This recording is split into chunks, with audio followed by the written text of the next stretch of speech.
భార్యను గొంతు కోసి అతి కిరాతకంగా చంపినటువంటి సంఘటన ఇక్కడ కాకతీయ యూనివర్సిటీ పరిధిలోని 4వ డివిజన్ కృష్ణా కాలనీలో జరిగింది. అసలు భార్యను గొంతు కోసి ఇద్దరు పిల్లలు ఉండగానే, కుటుంబంలో అందరూ ఉండగానే మరి అంత దారుణంగా హతమార్చడానికి గల కారణాలేంది తెలుసుకునేటువంటి ప్రయత్నం చేద్దాం. వరంగల్ హన్మకొండలోని కాకతీయ యూనివర్సిటీ సమీపంలో ఉన్నటువంటి కృష్ణానగర్ కాలనీ 4వ డివిజన్లో పోశాల అనిల్ అనేటువంటి వ్యక్తి తన భార్య రజితను అతి దారుణంగా హతమార్చడానికి వెనుక కారణం ఏందో తెలుసుకుందాం. ప్రస్తుతానికైతే ఈ ఇంట్లోనే తన భార్యను గొంతు కోసి హత్య చేసినటువంటి సంఘటన అయితే కల్పిస్తుంది.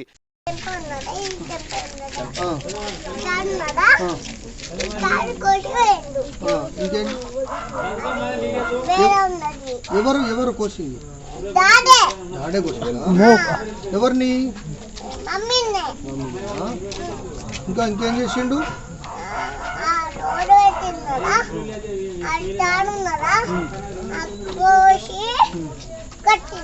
కట్టేసిండా? వాటితో కూడా కట్టేసిండు కదా.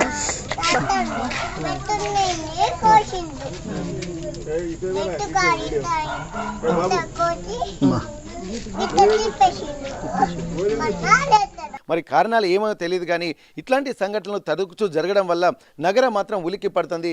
ఇంతటి దారుణమైనటువంటి సంఘటనలు ఇక్కడ మళ్ళీ అంటే ఒక వారం రోజుల వ్యవధిలోనే ఇట్లాంటి సంఘటనలు వరుస సంఘటనలు జరుగుతుండడంతో ఇక్కడ మొత్తం ఎక్కడ ఏం చేయాలన్నట్టు భయాందోళనమైనటువంటి వాతావరణం సమీప ప్రాంత ప్రజల్లో జరుగుతుంది. ఇక్కడ ప్రస్తుతానికైతే మనం చూస్తున్నటువంటి ఈ ఇంట్లోనే ఇక్కడ ప్రస్తుతానికి ఆయన అనిల్ అనేటువంటి యువకుడు తన భార్యను అతి దారుణంగా మొత్తం పూర్తి స్థాయిలో ఆమెను బతికుండగానే కాళ్ళు చేతులు కట్టివేసి హతమార్చడాన్ని కూడా ఇక్కడ తీవ్రంగా పరిగణించాల్సి వస్తుంది.